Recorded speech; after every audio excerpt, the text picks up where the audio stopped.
Bom, pessoal, tudo bem? Então, na nossa terceira aula teórica, né, aula referente à data de 5/2, nós vamos estar falando um pouquinho sobre a extensão rural no Brasil, como ela chega de fato institucionalizada no Brasil, né, como ela é organizada aqui. A gente sabe que o processo de educar, que é o que consiste a extensão rural, ele sempre existiu de uma maneira informal, né? A troca de informações entre os agricultores, entre os produtores.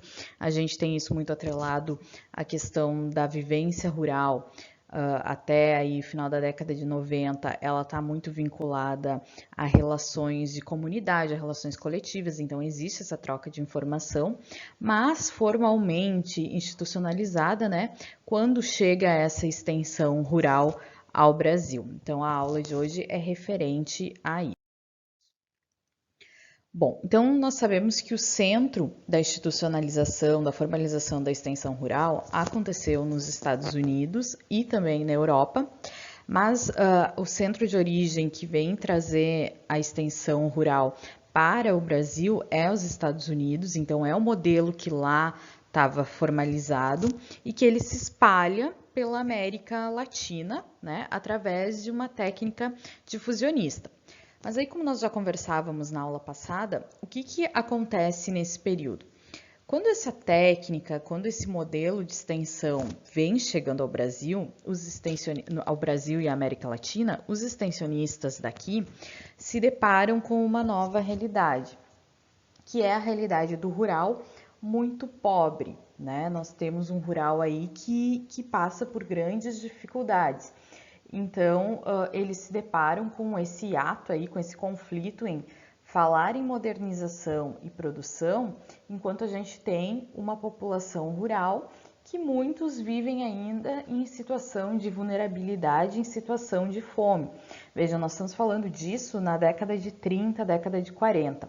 Nesse período, o próprio Brasil vive uma crise muito grande de desabastecimento de produtos agrícolas e produtos alimentares. O Brasil não consegue produzir alimento suficiente para abastecer a sua população, que começa a crescer, se desenvolver, que começa a formar centros urbanos. Então, a gente tem uma crise alimentar bem séria, o que coloca também em pauta a agricultura dentro das discussões políticas, porque até então nós vivemos, né, um processo muito de colônia ainda, e aí só a partir de 30 que se estabelece, na época do período de Getúlio Vargas, um projeto de urbanização, de industrialização do Brasil, e que se depara com a questão da falta de abastecimento de produtos agrícolas. Então, a nossa agricultura, ela não tinha capacidade para alimentar a sua população interna e nós éramos, até então, até esse período, importadores de alimentos de produtos agrícolas. Tá? Então, a extensão, ela chega e ela se depara, num primeiro momento, com essa crise de bem-estar social nas comunidades rurais, né? Com esse processo de baixa qualidade de vida das populações rurais. Então, como convencer esses agricultores, como fazer eles pensarem em produção, pensarem, né, se eles têm um nível de acesso muito baixo à educação, à informação, enfim, e à qualidade de vida. E, por outro lado, ela chega, então, com um peso muito importante dentro do cenário nacional, econômico-político, no sentido de tornar o Brasil capaz de produzir o seu próprio alimento.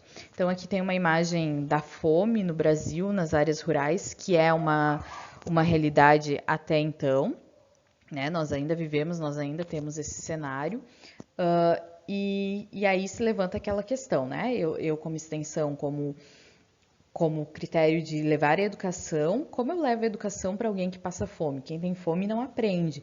Então, eu preciso solucionar, no primeiro momento, esse problema da fome e da miséria, para depois pensar em aumento de produção, aumento de produtividade, tudo isso. Tá? Então, a extensão, quando ela chega no Brasil, a extensão nos moldes americanos, um país desenvolvido, ela se depara com essa realidade da América Latina, de pobreza, né, de falta de bem-estar social. Outra questão muito importante, que aí nos Estados Unidos já não tem nesse período, porque eles já dizimaram com a sua população tradicional, nós ainda temos a população tradicional nessa década vivendo assim de maneira mais intensa dentro das suas realidades, das suas comunidades, né? As tribos, as aldeias, os quilombos. Então nós temos ainda os ribeirinhos, temos essa população tradicional mais forte. E aí a extensão também se depara com isso, que lá era uma realidade que não tinha, então como trabalhar aqui? E aí nós vamos enfrentar ao longo aí das décadas um problema muito grande, que por vezes a extensão tenta colonizar essas populações tradicionais, né, trazer ela para outras formas de produção, de vida, outra cultura, outra existência, e por outro lado também como intercalar isso, como trazer bem-estar, qualidade para essas populações tradicionais, sem desfazer aí das suas culturas, da sua forma existencial, né? Então são fatores que a extensão se depara nesse primeiro momento quando chega ao Brasil.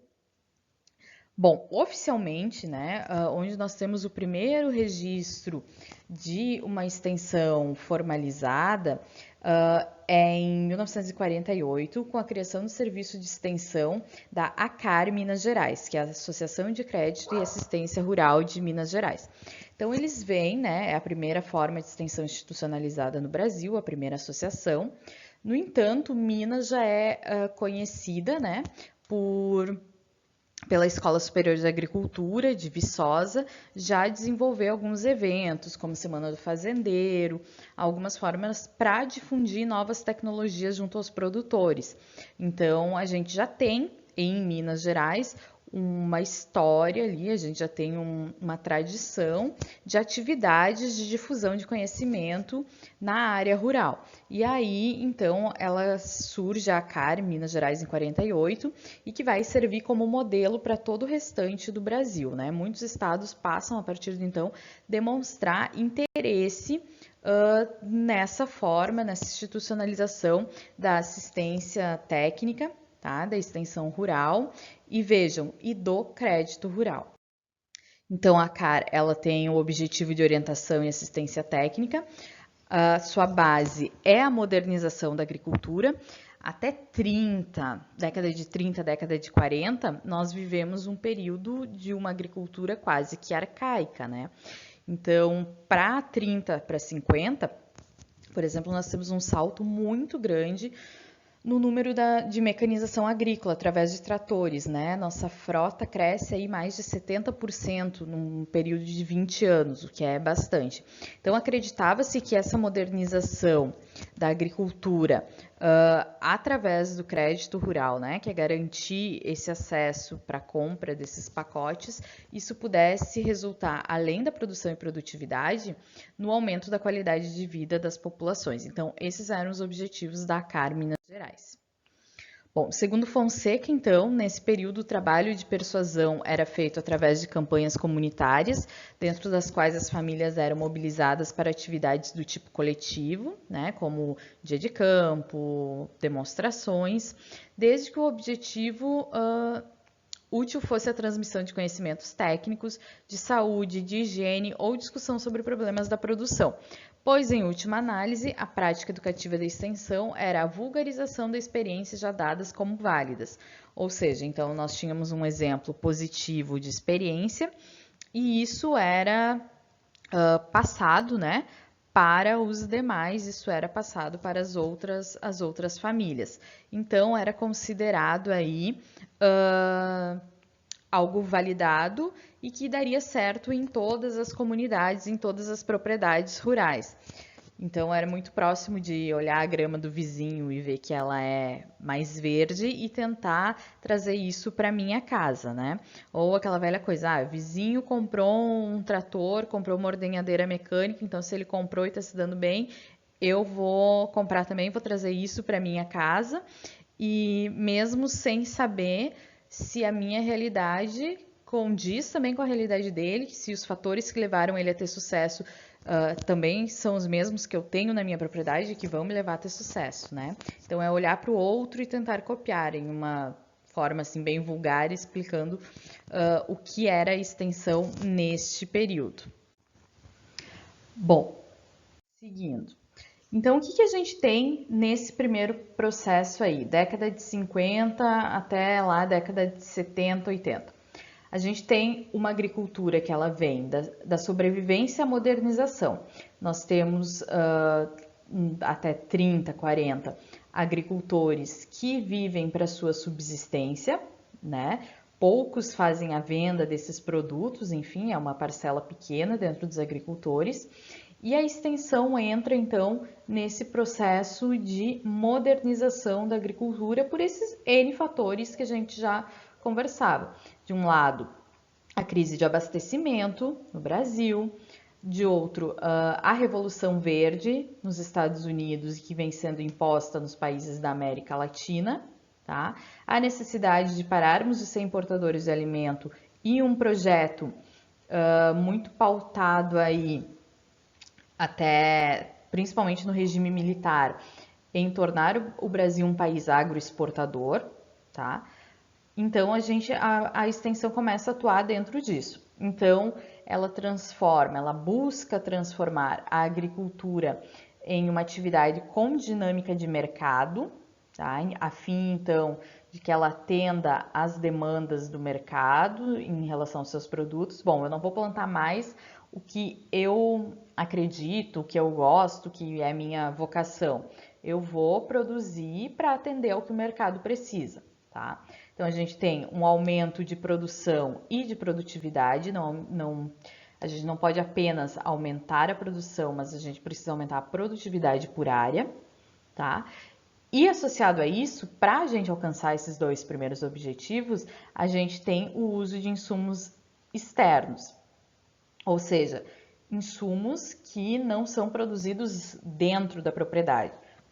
O agricultor ele passa a comprar. E aqui então é onde começa a se estabelecer a cadeia do agronegócio, tá? Então eu vou ter as empresas que produzem insumos e vou ter do outro lado o produtor comprando e depois lá na ponta as empresas comprando o produto final do produtor. E vejam, isso vai se estabelecer de tal forma que muitas vezes a empresa que vende o insumo vai ser a mesma empresa que vai comprar o produto final do produtor. Então, o produtor acaba, por vezes, ficando estrangulado dentro disso, né? Porque se ele não compra o produto da empresa X, ela não compra o seu produto final. Se ele não compra o insumo da empresa X, a empresa X não compra o seu produto final.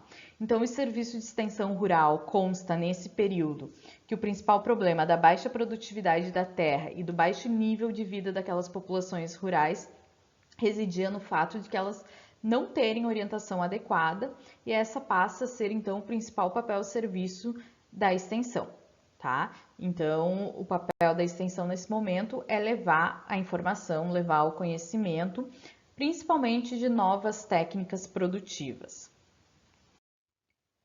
Bom, em 56, então é criada a ABCAR, que é a Associação Brasileira de Crédito e Assistência Rural. O que acontece? A partir de 48, da experiência de Minas Gerais, do interesse dos demais estados em desenvolverem também a extensão, surge então, pelo governo federal, a criação de uma coordenação nacional que vai buscar a partir daí algumas mudanças nesse serviço de extensão através de ações educativas com base na técnica difusionista inovadora, ou seja, eu levo experiências que já existam, né, buscando a inovação dessas propriedades rurais.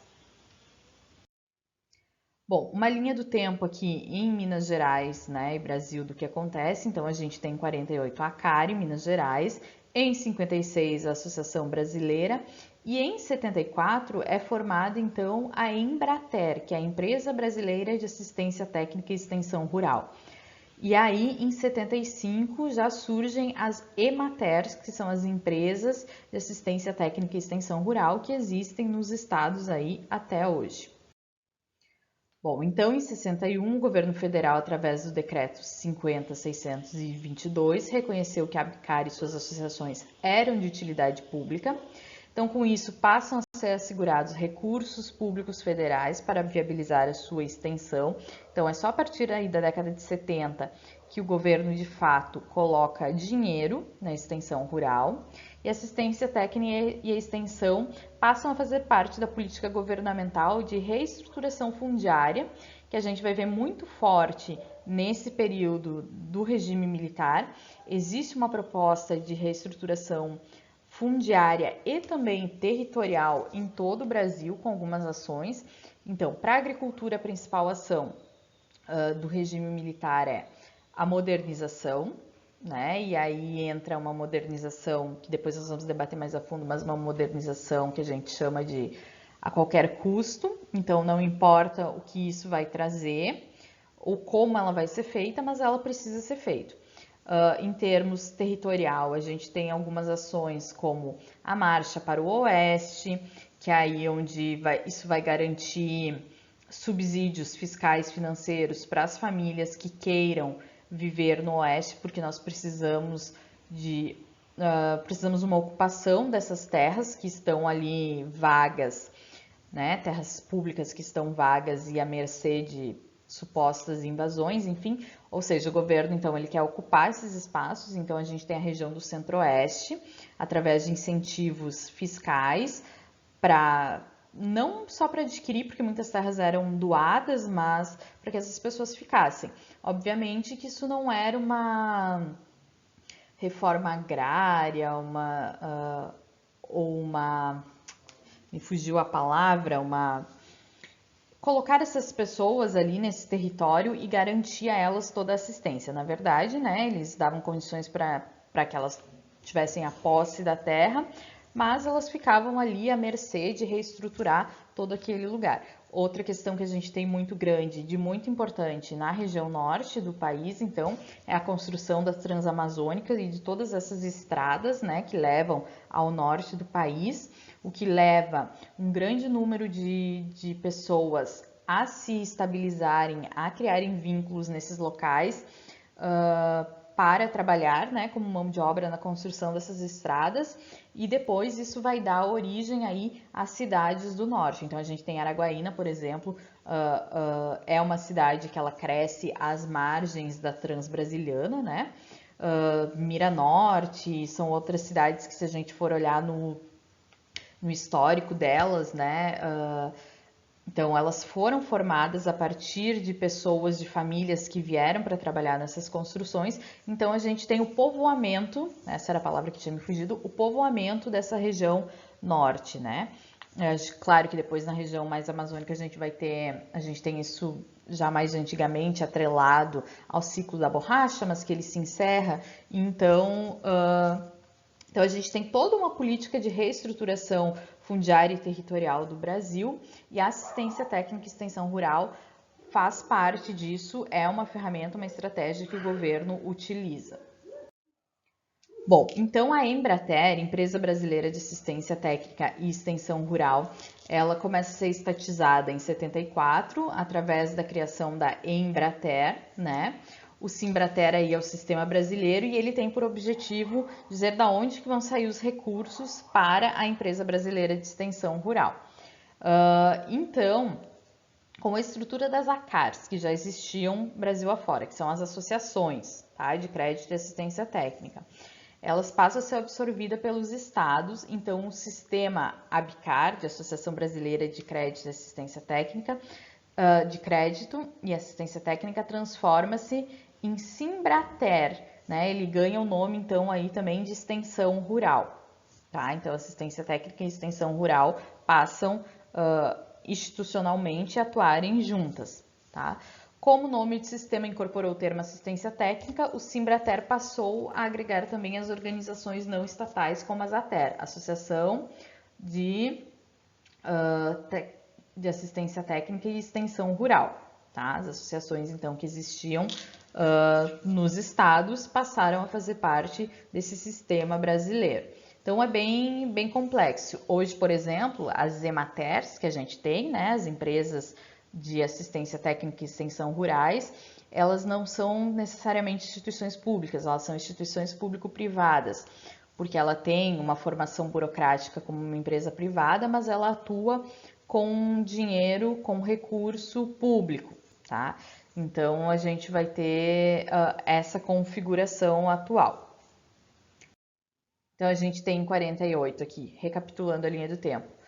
Sistema Abicar, 74 Embrater e Simbrater, e aí a partir dos anos 2000 a gente vai ter a Política Nacional de Assistência Técnica e Extensão Rural, a lei da Assistência Técnica e Extensão Rural, e a Anater, que é quem regula, né, a Associação Nacional de Assistência Técnica e Extensão Rural, quem vai regular toda essa questão burocrática, né? E mais recentemente, se a gente tivesse que aumentar essa avaliação, nós temos a partir também da década de 2000, 2000 até agora, e um impulso maior ali na década de 2010, da entrada das empresas privadas no ramo de assistência técnica e extensão rural.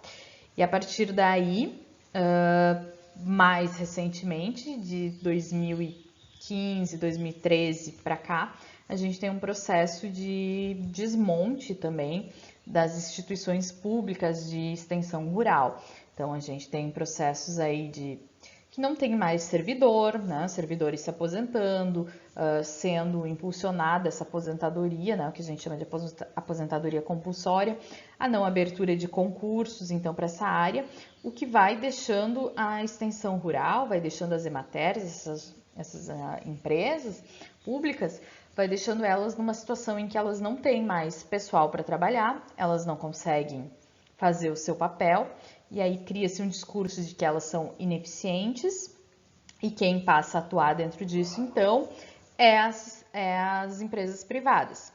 Bom, ótimas empresas privadas têm recurso, não é gasto para o governo, enfim.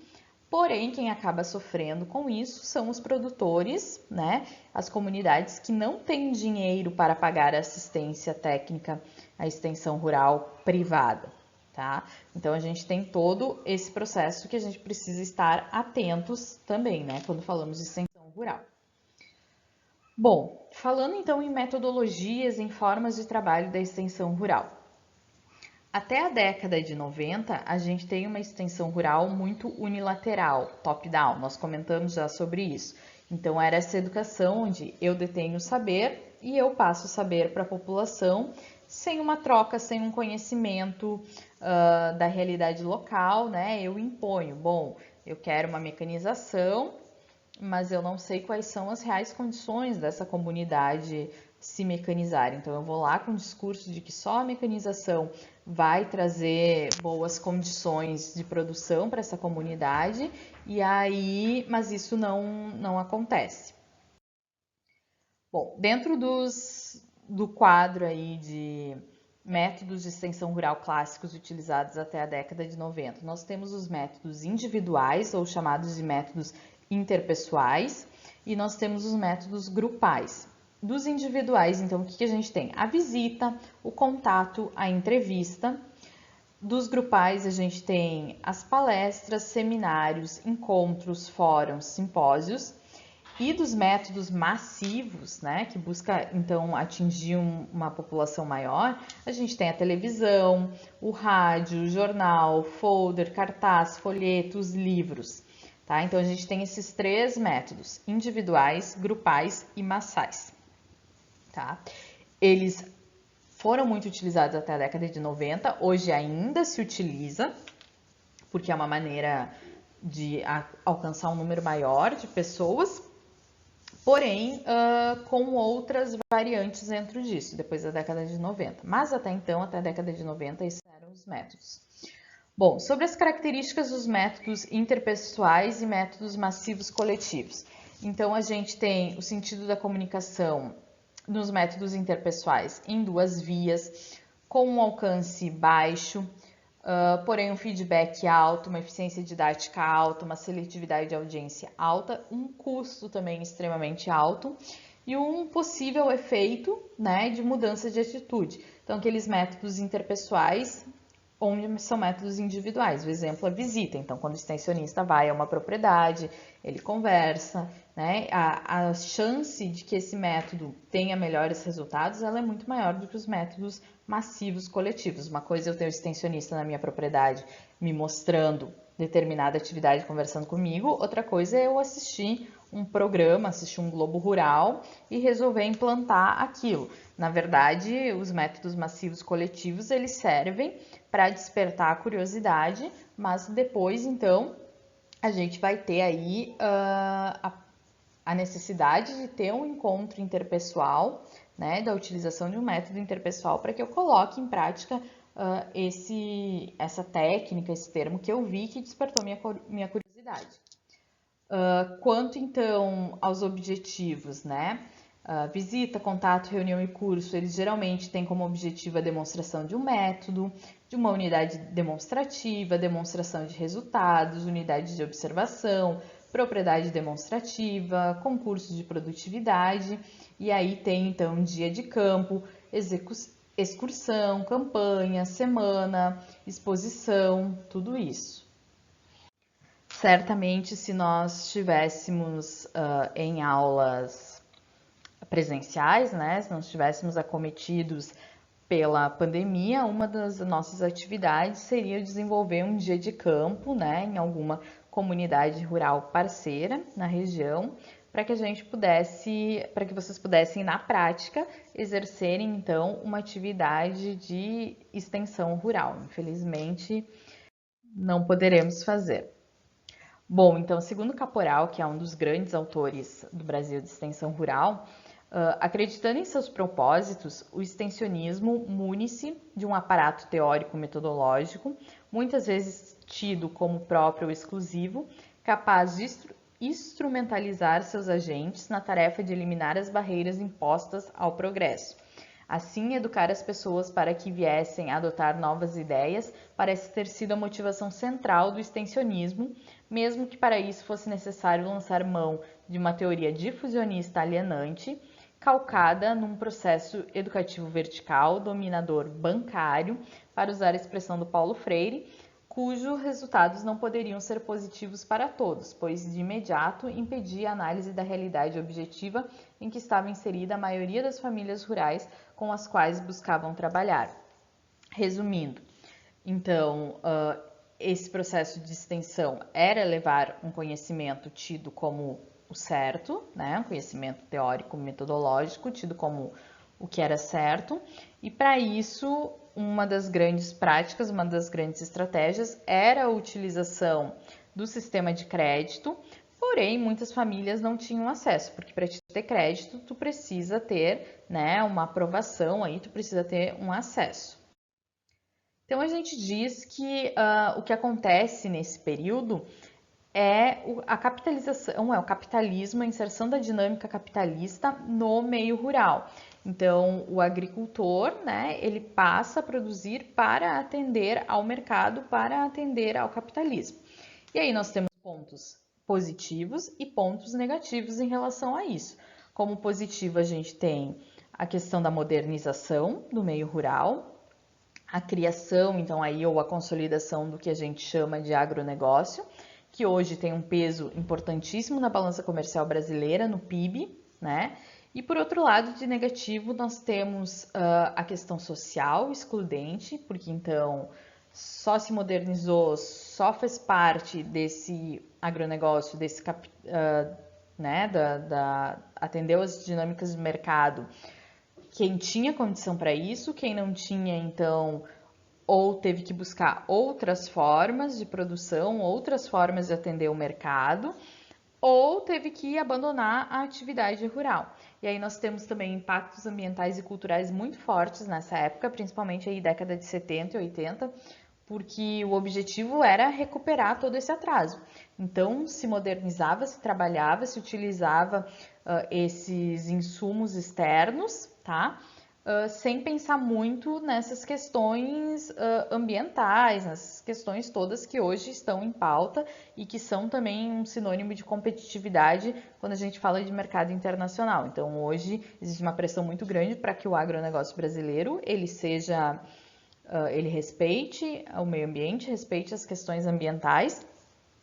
E aí, então, mas nesse período não era a realidade. Então, a gente vai ter efeitos muito grandes em termos de impactos ambientais e culturais. Bom, pós-redemocratização, ou seja, pós-período militar, a gente tem uma reorganização da extensão rural e a gente passa a atuar com metodologias participativas, né? Que elas têm como objetivo o conhecimento da realidade, a organização da ação e da gestão social, e a execução da ação e acompanhamento, e tudo isso visando o desenvolvimento rural sustentável.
Aqui tem um vídeo complementar que eu vou deixar para vocês